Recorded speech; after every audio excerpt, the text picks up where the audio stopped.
नीलाम्बुजश्यामलकोमलाङ्गं सीतासमारोपितवामभागं पाणोमासायकचारुचापं नमामि रामं रघुवंशनाथं लोकाभिरामं रणरङ्गधीरं राजीवनेत्रं रघुवंशनाथं कारुण्यरूपं करुणाकरन्तं श्रीरामचन्द्रं शरणं प्रपद्ये। आता जैसा ऐसी तैसिया नमो तुझ श्रीरामराया, तुझे कृपे रघुवर्या स्तुती वदावया सामर्थ्य। जेने पंढरी सारिखाची आपुला धामणगाव केला, वैकुंठधीपती विठ्ठल सखा सोयरा जोडियेला। जो का भूतळवटी भक्त विरक्त विख्यात हा बोधला, त्या श्री संत मानकोजी चरणी साष्टांग मी घातला। उडाला तो उडाला कपिंद्र उडाला, समुद्र लंघोनी लंकेत गेला। लंकेत जाऊन विचार केला, नमस्कार माझा त्या मारुतीला। धर्मक्षेत्रे कुरुक्षेत्रे समवेतायुत्सवा, मामका पांडवाश्चैव किम कुर्वत संजय। चालत असलेला हा भव्य आणि दिव्य रौप्य महोत्सव अखंड हरिनाम सप्ताह मौजे सौंदर्य तालुका बार्शी वर्ष 25वे। गेले अनेक 24 वर्ष झालं, 25वं चालू आहे। अखंड हरिनाम सप्ताह चालतोय। भगवंताच्या सानिध्यातलं पंचक्रोशीतलं गाव आहे आणि या असणाऱ्या सप्ताहामधील 3ऱ्या दिवसाची सेवा, सेवेसाठी निवडलेली ओवी आहे ज्ञानेश्वरी अध्याय 9वा। तरी झड झडोनी व्हायला निघ, ये भक्तीची ये वाटे लाग। जिया पावसी अव्यंग निज धाम माझे। तर प्रवचनाला निरूपण करण्याच्या आधी श्री संत ज्ञानेश्वर महाराज या अध्यायामध्ये भक्तीचे महात्म्य सांगतायत। भगवंतापर्यंत जायचं असेल तर भक्तीच करावी लागते आणि भक्ती करत असताना सर्वांगाने करावी लागते। भक्ती केल्याशिवाय भगवंत भेटतच नाही। भगवंत भेटणं काय बाजारामध्ये भाजीपाला आणण्यासारखं एवढी सोपी गोष्ट नाहीये। तो भगवंत आहे आणि त्या भगवंताला बघायला आपलं अनेक जन्माचं लागतं। एका जन्माच्या पुण्याईने देव भेटत नाही, देव दिसत नाही, देवाची प्राप्ती होत नाही, देवाच्या भक्तीला लागत नाही, काहीच होत नाही। बहुत सुकृताची जोडी किंवा श्रीराम देखावया दृष्टे, पाहिजेत भाग्याची या कोटी। अनंत जन्माचं पुण्य लागतं तेव्हा भगवंताचा भक्ती मार्ग सापडतो। देव भेटण्याची गोष्ट खूप लांबची आहे, तिथपर्यंत आपण जायचं सुद्धा नाही। आपण फक्त भक्ती मार्गाला लागायचं आणि भक्ती मार्गाला लागलं की निजधाम माझे। माझं जे निजधाम आहे, निजधाम म्हणजे मीच प्राप्त होतो। पण कधी? आधी भक्तीला लागावं लागतं। भक्तीला लागल्याशिवाय माझं स्वरूप कुणालाही दिसत नाही, कुणालाही कळत नाही। म्हणून भगवंत अर्जुनाला सांगतायत, ह्या संसारामधून बाहेर निघायचं। आता संसार कोणता? जन्म आणि मरण ही संसार आहे, बाकी दुसरा संसार नाहीये। आपण करतो तो प्रपंच आहे, तो व्यवहार आहे, त्याच्यातून बाहेर निघाला नाही सांगितलं, तो करावाच लागतो। जन्म आणि मरण हा संसार आहे, ह्याच्यामधून बाहेर निघायचं असेल तर भक्ती करावी लागते, आणि ह्याच्यामधून बाहेर निघण्यासाठी भगवंताचं भजन करूनच बाहेर निघतं. बाकी कोणी सुद्धा सोडवू शकत नाही. तुका म्हणे तुझं सोडविना कोणी, एका चक्र पाणी वाचोनिया. एकच भगवंत आहे जो आपल्याला जन्म मरणाच्या संसारामधून सोडवू शकतो, आणि जन्म मरणाच्या संसारामधून सोडवण्यासाठी आपल्याला भक्ती करायची आहे. भक्ती करून भगवंताचं निजधाम जे आहे, जो भगवंत आहे त्या भगवंताला प्राप्त करायचंय. तेच भगवंत अर्जुनाला सांगताय की असा असणारा भक्ती मार्ग आहे, आणि या भक्ती मार्गामधून माझं दर्शन होतं, मी त्यांना प्रत्यक्षात भेटतो. आणि आपल्या सर्वांना सुद्धा माहित आहे भगवंत भेटणं खूप अवघड आहे. मग भगवंताने आपला फोन नंबर ज्ञानेश्वरीमध्ये दिलाय, ज्ञानेश्वर महाराजांनी सांगितलाय. फक्त आपण शोधलं तर आपल्याला सापडतं. ज्ञानेश्वर महाराजांनी भगवंताचा फोन नंबर लिहून ठेवलाय. आपल्याला सापडला का लगेच फोन लावायचा, देवाला कुठं आहे, जागा फिक्स करायची आणि भेटायचं. एवढं सोपं आहे. भगवंताला भेटणे सुद्धा अवघड नाहीये. मग भगवंत कुठं आहे? मी तयापासी पांडवा हरपलो गिवसावा, जेथे नामघोष बरवा करीती माझा. मी तिथंच आहे जिथं माझं नामघोष होतं. हे भगवंताचं ठिकाण आहे. आणि नामघोष बरवा सांगितलंय. बरवा म्हणजे चांगलं. भगवंताला सुद्धा चांगलं आवडतं, जसं आपल्या सुद्धा आवडीनिवडी असतात. असो भक्ती करायला सांगतात, भक्ती करायला सांगतात. भक्ती करणं म्हणजे काय? पुण्य करायचं. बरं, पुण्य करायचं आपल्या हातात आहे का? पुण्य करायचं बी आपल्या हातात नाही, आणि पाप करायचं बी आपल्या हातात नाही. वृक्षाचेही पान हाले ज्याची सत्ता, राहिली अहंता मग कोठे. पुण्य करायचं सुद्धा आपल्याकडे नाही. मी उदाहरण देऊन, दृष्टांत देऊन तुम्हाला पटवून देतो. बघा, बर थोडस पुण्य केलं त्याच्यामधून पाप निर्माण होतं, आणि ती केलेलं पाप आपल्याला भोगावंच लागतं. भोगल्याशिवाय भोगतो न घडे. आणि अशा पद्धतीने मग काय सांगत होतो मी? पुण्य आपण करायला जातो, पण आपल्याकडून पाप घडतं. पुण्य करायचा उद्देश असतो, आपलं चांगलं करण्याचा उद्देश असतो, पण कधी कधी चांगल्यामधून सुद्धा वाईट घडतं, आपल्या लक्षामध्ये येत नाही. आणि ते केलेलं आपल्याला भोगावंच लागतं. कळत न कळत असू द्या, ती पाप आहे. कसं बी घडू द्या, तुम्ही मुद्दामून करा, चुकून करा, ज्ञानाने करा, अज्ञानाने करा, जाणतेपणाने करा, अव चुकून करा, पाप आहे. ते भोगावंच लागतं. बघा, थोडासा दृष्टांत देतो. काय सांगायचंय? पुण्य करणं बी आपल्या हातात नाही, पाप करणंही आपल्या हातात नाही. आणि जरी तिळा एवढं जरी पाप झालं तरी ते आपल्याला भोगावंच लागतं. महाभारतामध्ये भीष्माचार्य सर्वांनाच माहित आहे. जगतामध्ये महाभारतामध्ये अतिशय योद्धे आहे, जे परशुरामांचे शिष्य आहे आणि गंगेचा सुपुत्र आहे. आता जी गंगा जगाला पावन करते त्या गंगेचा पोरगा आहे भीष्माचार्य. मग त्यांच्या स्वप्नामध्ये सुद्धा पापाची वार्ता नाही. पुण्यवान माणूस आहे, पुण्य पुरुष आहे भीष्माचार्य. आणि एकदा भीष्माचार्य चालले होते, सहज आपल्या शिकारीसाठी फिरायला चालले. झालं असं, चाललेले असताना भीष्माचार्याच्या रथाच्या चाकाखाली एक पाल आली. पाल.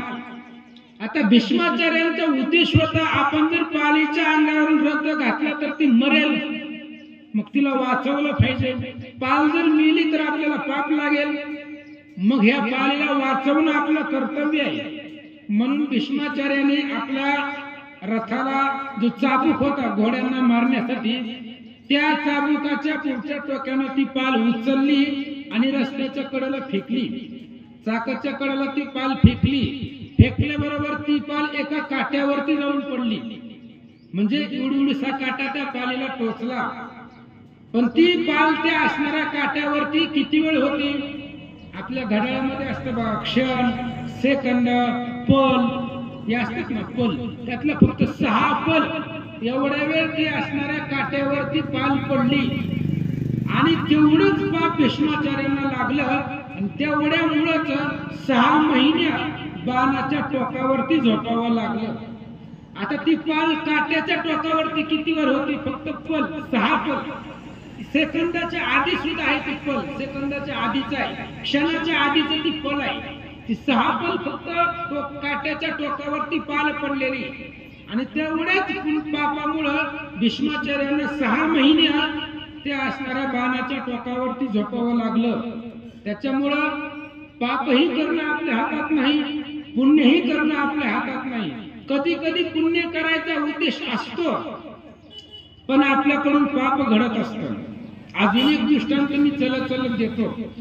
पुण्य करायचं किंवा कमवायचं बी आपल्या हातात नाही, घालवायचं बी आपल्या हातात नाही.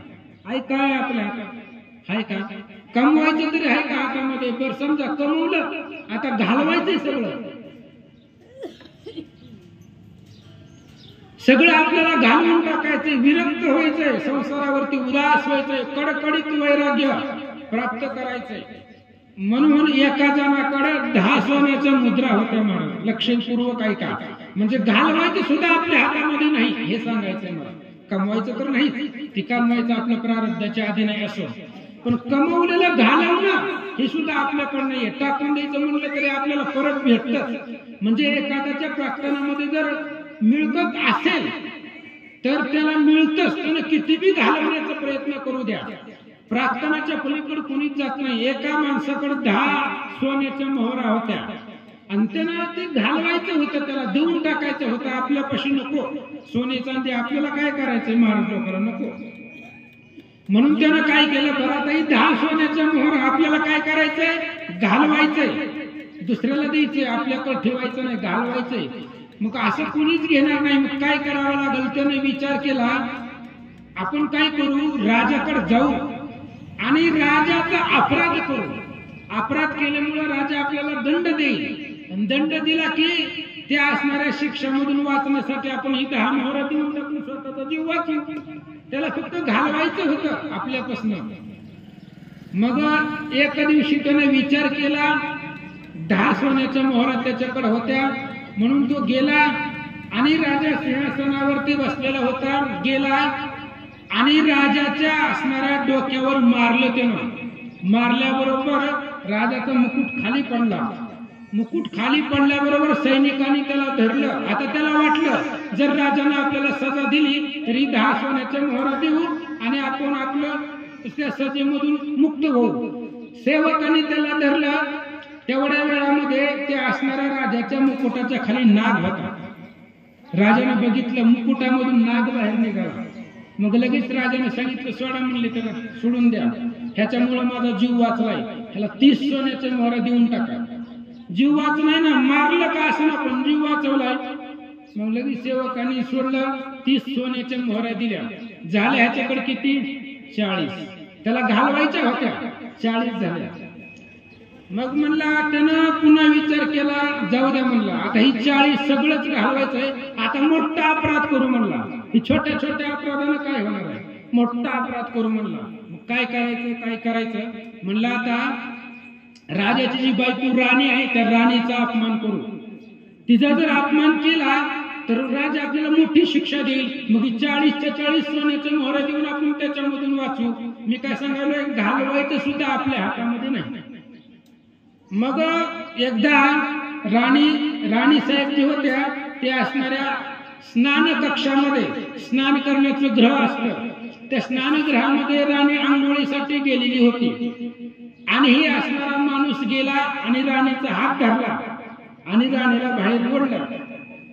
अशा विचाराने गेला होता, राणीला जर अपमान झाला तर राजा आपल्याला दंड करील आणि त्याच्या बदल्यामध्ये सोन्याच्या मोहरा देऊन आपण बाहेर होऊ असा विचार केला. म्हणून राणीच्या हाताला धरलं, ओढलं बाहेर. पण झालं असं, ज्यावेळेस राणी बाहेर आली, ओढलं, त्यावेळेस स्नानगृहाची भिंत ढासळली. ती भिंत ढासळली. मग लगेच राजाचे सेवक आले, त्याला धरलं. राणी साहेबांचा अपमान केला, राणींचा हात धरला. पण लगेच राजाने दुसरी बाजू बघितली की भिंत ढासळले. हे ना आपल्या बायकोचा जीव वाचवलाय, राणीचा जीव वाचवलाय. ह्यानं जर ओढलं नसतं राणीला तर राणी मेली असती, बरोबर आहे. मग ह्याला काय करा, अजून 40 मोहरा द्या म्हणले. सेवकांना सांगितलं सोडा, ह्यानं राणीचा जीव वाचवलाय, कसं का होईना पण जीव वाचवलाय, त्याच्यामुळे अजून 40 सोन्याच्या मोहरा त्याच्याकडे आल्या. मला काय सांगायचंय, हाय का आपल्या हातामध्ये काय आहे सांगा बरं. त्याला 10 सोन्याच्या मोहऱ्या फक्त घालवायच्या होत्या, पण त्याला मिळाल्या किती, पुन्हा 80 मिळाल्या, 90 झाल्या. असं असतं. त्याच्यामुळे पाप करायचंही आपल्या हातामध्ये नाही आणि पुण्य करायचंही आपल्या हातामध्ये नाही. आणि पुण्य करत असताना सुद्धा आपल्या हातून पाप घडतं. कसं घडतं सांगतो तुम्हाला, सगळं पटवून देतो, ऐका.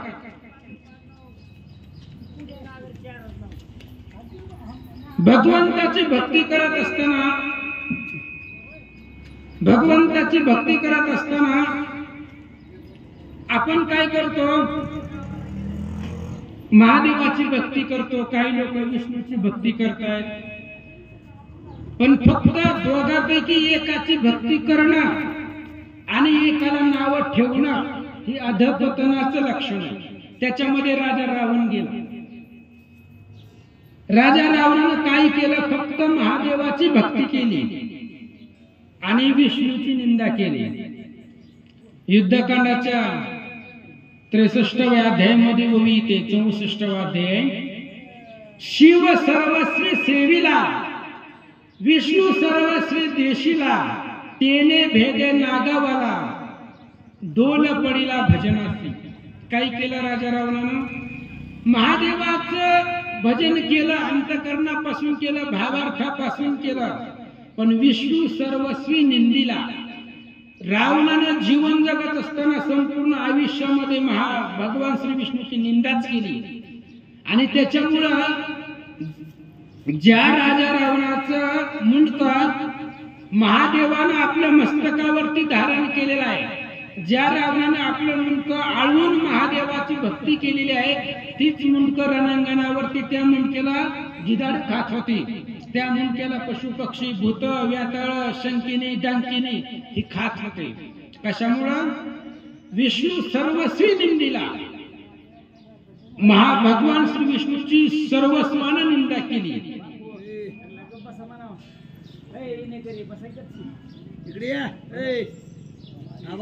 पांडव प्रतापामध्ये सुद्धा ओवी येते, ती सुद्धा ओवी आपल्याला जाता जाता सांगून जातो. मी विष्णू भक्त मोठा, मनोन निंदी नीलकंठा, तापसी देखोने करी चेष्टा, त्यासी आधा पताना सुटेना. श्रीधर स्वामी तिथं वर्णन करतात. 41वा अध्याय आहे पांडव प्रतापामधला. ज्यावेळेस भगवान श्रीकृष्ण बोध करतायत, त्यावेळेस शिष्टाई करतात, त्यावेळेसची ओवी आहे. महादेवाचा भक्त आहे म्हणून विष्णूच्या भक्ताला नाव ठेवणं अधपतनाला जातं. का, शिव विष्णू शिवाचे हृदय, शिव विष्णूचे अंतर्बाह्य, निज देहासी निश्चय पाहे, भेदाची सोय सांडोणी. महादेव ही विष्णूचं हृदय आहे, विष्णू महादेवाचं हृदय आहे. म्हणून दोघांचीही भक्ती करता नाही आली तरी एकमेकाला नाव ठेवायचं नाही. अधपतनाला जाण्याचा तो मार्ग आहे. असो, अजून 2 मिनिटांमध्ये सांगतो. माऊली सांगतात आपल्याला भक्तीला लागा, भक्तीला लागा. कारण आपला प्रवचनाचा विषय भक्ती केली तर भगवंताची प्राप्ती होते. मग भक्तीला लागल्यानंतर ना, जोपर्यंत आपल्या हृदयामध्ये 6 लोक आहेत आपल्या जवळ, तोपर्यंत ही 6 लोक आपल्याला पोतीला येऊ देत नाहीत, आपल्याला भजन करू देत नाहीत. कोणती 6 जण आहेत? काम, क्रोध, लोभ, मद, मत्सर, अहंकार, ही 6 लोक आहेत आपल्या जवळ आहेत. आणि ही लोक आपल्याला भजनाला लागू देत नाही. म्हणून ज्या वेळेस राजा रावणाला मारायचं होतं, त्यावेळेस राजा रावणानं विनंती केली होती. ऐका, खूप सुंदर आहे. रावण काय बोलला होता. रावणानं दुसऱ्यांना नाही विनवणी केली. आतमध्ये जी 6 होते रावणाच्या जवळ, त्या 6 लोकांना रावणानं सांगितलं होतं, विनवित असे कामासी, भजावे निष्काम रामासी, तेने निज सुख पावसी, अनायासी श्रीरामे. कुणाला विनंती केली रावणानं? कामाला विनंती केली. जो काम आहे अंतकरणामधल्या त्या कामाला सांगितलं राम निष्काम आहे, आणि त्या निष्काम रामाचं भजन कर, आणि आपला सुद्धा प्रवचनाचा विषय तोच आहे. तरी जडजोडून वहिला निघ ये भक्तीची ये वाटे लाग मग पावसे अव्यंग निज धाम माझे. ही 6 नौका भक्तीला लागल्याशिवाय आपल्याला भक्तीला लागता येत नाही. म्हणून रावणानं विनंती करून सांगितलं होतं, द्वेषा तुझ लोटांगणा निर्दोष श्री रघुनंदना तुवा भजोनी अवच्छिन्न पावे कल्याण शांतीचे. द्वेषाला लोटांगण घातलं. निर्दोष रामचंद्र आहे. कामाला विनंती केली, दोषाला लोटांगण घातलं. तू निर्दोष रामाचं भजन कर, उगाच लोकांचं उन्हदुन काढू नको, ह्याला त्याला नाव ठेवू नको. द्वेषाला सांगितलं. अंतकरणामधली जी विकार आहे ते विकाराला राजा रावण बोलतोय. आधी कामाला सांगितलं निष्काम रामाचं भजन कर, द्वेषाला सांगितलं निर्दोष असणाऱ्या रामाचं भजन कर. आता पुढचा विषय वासना. ही तर खूप अवघड आहे. त्या वासनाला सुद्धा रावण सांगतोय, वासनाधिका समजतासी माझे लोटांगण सर्वासी निर्वासना श्रीरामासी अविकळतेसी भजावे. वासनेला सांगितलं, लोटांगण घातलं त्या वासनेला राजा रावणानं. द्वेषाला लोटांगण घातलं, विनंती केली कामाला. वासनेला लोटांगण घातलं, निर्वासना श्रीरामासी. रामचंद्राकडे कुठलीही वासना नाही आणि त्या रामाचं अविकळपणानं भजन कर असं कुणाला सांगितलं? आतमधल्या विकारांना सांगितलं, ह्या 6 लोकांना. आणि ही लोक भजनाला लागल्याशिवाय आपला देह इथं बसू शकत नाही, इथं येऊ शकत नाही. इथं येण्यासाठी अंतःकरणामधले विकार आधी मार्गाला लावावे लागतात, ते भजनाला लावावे लागतात, तेव्हा आपण इथं येतोय. हे विकार जर इकडे तिकडे विकार जर भजनाच्या अधीन नसते तर आपल्याला सुद्धा भक्ती मार्गाला लागता येत नाही. म्हणून जे काही काम आहे, क्रोध आहे, लोभ आहे, ह्याच्यावरती आवर घालावी. महाराज आपल्याला राग लय आहे आपल्यामध्ये, महाराज लोकांना तर लय आहे. कारण कसं आहे, फोन नाही उचलला तरी लोक महिनाभर बोलत नाही, ही राग आहे. नाथ महाराज सांगतायत, एका ठिकाणी बालकांडामध्ये ओवी येते, क्रोध ऐसा महावैरी बैसला असता जीवेवरी जो ज्ञानाची मिरवे थोरी तो संसारी मूर्ख होय. क्रोधासारखा शत्रू आपल्या जीवेवर बसला असताना आपण इथे येऊन काय ज्ञान सांगणार? आपल्यालाच राग कंट्रोल होत नाही, दुसऱ्याला कसं सांगणार रागावरा म्हणून? त्याच्यामुळं आणि हे जे विकार आहेत आपल्या अंतःकरणामधले, ह्या विकारावरती आपलं नियंत्रण असेल तर आपण भजनाला लागू शकतो. अर्जुनाला सांगतात भगवंत, जड जडून व्हायला निघ म्हणजे काय? संसार करू नको असं नाही, ह्या विकारापासून बाजूला निघ आणि मग माझं जे काही निज रूप आहे, माझं निजधाम आहे, हे तुला प्राप्त होणार आहे, हे भेटणार आहे. हे सहजासहजी भेटत नाही. निर्विषय झाल्याशिवाय राम भेटत नाही, निर्वासना झाल्याशिवाय राम भेटत नाही, निष्काम झाल्याशिवाय राम भेटत नाही, निर्दोष झाल्याशिवाय राम भेटत नाही. हे सगळे विकार आपल्याला बाजूला काढावे लागतात, त्यावेळेस रामाचं दर्शन होतं. बघा, युद्धकांडातला 64वा, देवाचा 63वा. रावण मरताना रावणाची अवस्था काय आहे? रावणाला बगल तिथं राम दिसू लागला. का दिसू लागला? याच्यामुळं दिसू लागला. झडून बाजूला निघला होता रावण. कवा? मरताना. ह्या सगळ्या विकाराला लोटांगण घालून सांगत होता, तुम्ही भजा रामाला. तेव्हा मग रावणाला राम दिसू लागला. भगवंत ते सांगतायत, असं जर बाजूला निघलं तर माझं निजधाम, माझं स्वरूप तुम्हाला दिसेल. रावणाला दिसलं, पण कधी? असं बाजूला निघला तो, झडून निघला. सगळ्या विकारांना आधी आकळलं गेलं, विकारांना भजनाला लावलं. त्यावेळेस रावणाला प्रत्येक ठिकाणी राम दिसू लागला. त्याच्या ध्वजावरती राम दिसत होता, रथावरती राम दिसत होता, हनुमंतामध्ये राम दिसत होता, अंगदामध्ये राम दिसत होता, वानर सैन्यामध्ये राम होता. आता हे झालं बाहेरच्या दृष्टिकोनातून झालं. आपलं अंतर्वृत्ती सुद्धा रामच झाली पाहिजे. रावणाची झाली होती मरताना. अंतःकरणामधले असणारे सगळे हाड, रक्त, मांस, सगळं प्रत्येक हृदयामध्ये रामच राम दिसू लागला. पंच विषयामध्ये राम दिसू लागला, पंच ज्ञानेंद्रियामध्ये राम दिसू लागला, पंच कर्मेंद्रियामध्ये राम दिसू लागला. तेव्हा रामाचा बाण रावणाला लागला. कालच विषय झालेला सुंदर विषय. मला काय सांगायचंय, ह्या विकारापासून बाजूला झाल्याशिवाय आपण भजनाला लागत नाही. माऊली तेच सांगतायत, जड जोडून वहिला निघ म्हणजे काय, संसारातून बाजूला निघ असं मीच त्याचा अर्थ नाही. दुसरा विषय सांगायचा म्हटलं तर संसार म्हणजे कोणता, तर जन्म मरणाचा हा संसार आहे. ह्याच्यामधून बाहेर निघायचं असेल तर भगवंताची भक्ती करावी लागते, आणि भक्ती जर करायची असेल तर बाहेर निघावं लागतं. बाहेर आल्याशिवाय भक्ती आपल्याला भेटत नाही, भक्ती करता येत नाही. भक्ती एकांतात करावी लागते, लोकांतामध्ये होत नाही. चार लोक जवळ असली म्हणजे भगवंताचं भजन करता येत नाही, भक्ती करता येत नाही, भगवंताची सेवा करता येत नाही, नामस्मरण करता येत नाही, आणि नामस्मरणाशिवाय भगवंत भेटत नाही. बघा एवढा मोठा भगवंत आहे, किती मोठा आहे, अनंत ब्रह्मांडे उदरी एवढा मोठा आहे. आणि तोच भगवंत हरी हा बालक नंदा घरी.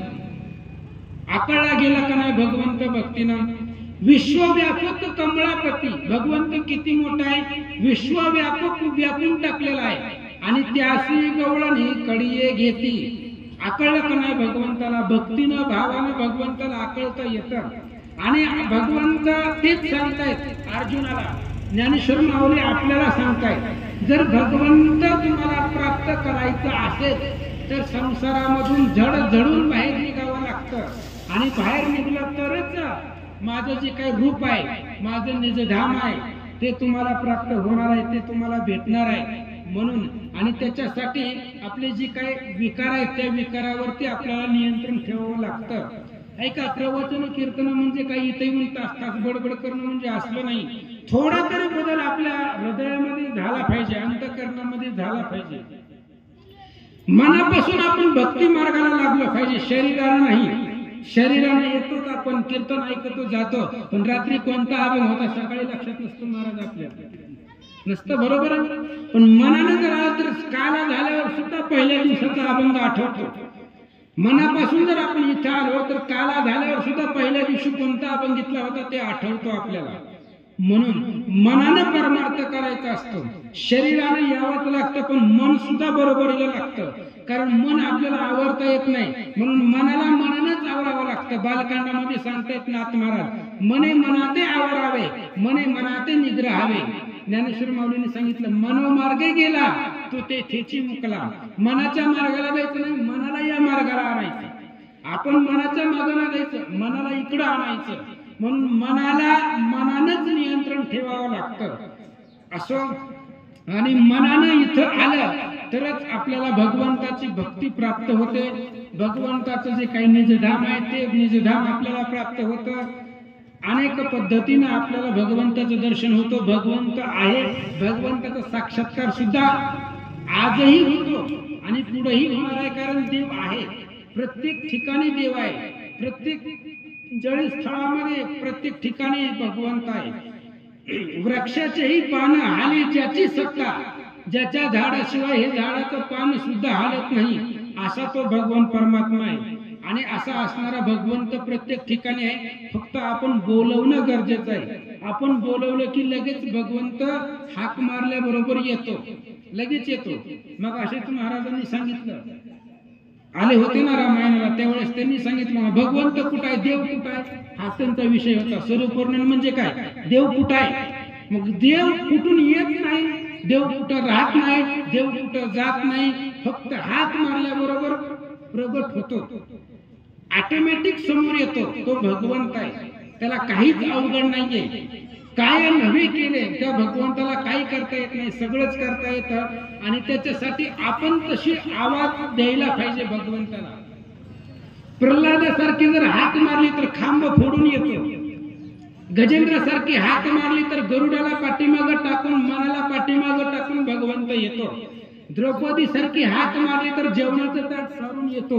येतोय भगवंत, फक्त आपण बोलवणं गरजेचं आहे. आणि बोलवण्यासाठी झडून बाहेर निघावं लागतं, तेव्हा आपल्याला भगवंताला बोलवण्याचा अधिकार प्राप्त होतो. अशा पद्धतीने झालेली सेवा सर्व तुम्हा संतांच्या चरणी अर्पण. मला पण जरा ड्युटीला जायचंय, गडबड आहे, म्हणून लवकर चालू केलं होतं. आणि लवकरात लवकर प्रवचनाची एडी वाकडी सेवा. माझं एवढंच सांगण्याचा उद्देश आहे। ही ववी मी ववी दुसरी घेणार होतो, ववी घेणार होतो पहिल्या अध्यायामधली, जेने संग्रामी हारो जिंतीला निवंत कवचाचा ठाव फोडीला, तो अर्जुन मोहे कवळीला क्षणामध्ये मोहमायेवरती बोलणार होतो, पण म्हणलं त्याच्यावरती सारखंच बोलतोय। एकदा आपण ह्या असणाऱ्या विषयावरती बोलू। भगवंताची भक्ती करत असताना आधी आपली जी इंद्रिय, त्या इंद्रियाला इथे आणावं लागतं, विकारावरती विजय मिळवावा लागतो। तुम्ही वव्या सांगून, दृष्टांत देऊन, ववीचा क्रमांक सांगून, अध्याय सांगून तुम्हाला सांगितलंय, घरी गेल्यावर चेक करा, बघा 64वा अध्याय त्याच्यामध्ये आहेत का नाही चेक करा। महाराज खरं बोलतोय खोटं बोलतोय बघत जावा, माझ्या समोर बसल्यानंतर वही पेन घेऊन बसत जावा, मी वही क्रमांक सांगितलं की लिहून घेत जावा, घरी गेल्यावर बघत जावा खरा आहे का खोटा आहे। असो तरी जड जोडून वहील अनेक, ये भक्तीची वाटेला, मग पावसे अव्यंग निजधाम माझे। 2-3 दृष्टांताच्या अनुसंधानानं ह्या वहीचा अर्थ समजून दिला। अर्थ तसा नाहीये, पण माझ्या बुद्धीने सोडवण्याचा प्रयत्न केला, कारण माऊलींचे शब्द आहेत ते सर्वसामान्य जीवाला वहीचा अर्थ सुटत नाही, फक्त आपण प्रयत्न करायचा असतो। कारण नाथ महाराज सांगता येत नाही, भगवंताचं स्वरूप आहे, कुणालाच कळता सांगता येत नाही, म्हणून जैसा आहे सी तैसी या, नमो तुझ श्रीराम राया। कसं जसं आहे तसं आपल्याला सांगता येत नाही, पण जसं जसं बुद्धीला भगवंत बुद्धी देईल त्या त्या पद्धतीने सांगण्याचा प्रयत्न केला। किंबहुना तुमचे केले धर्म कीर्तन सिद्धी नेले, एक माझे जी उरले पायी कपना, पुंडलिक वरधारी विठ्ठल श्री ज्ञानदेव तुकाराम, पंढरीनाथ भगवान की जय, प्रभु श्री रामचंद्र भगवान की जय।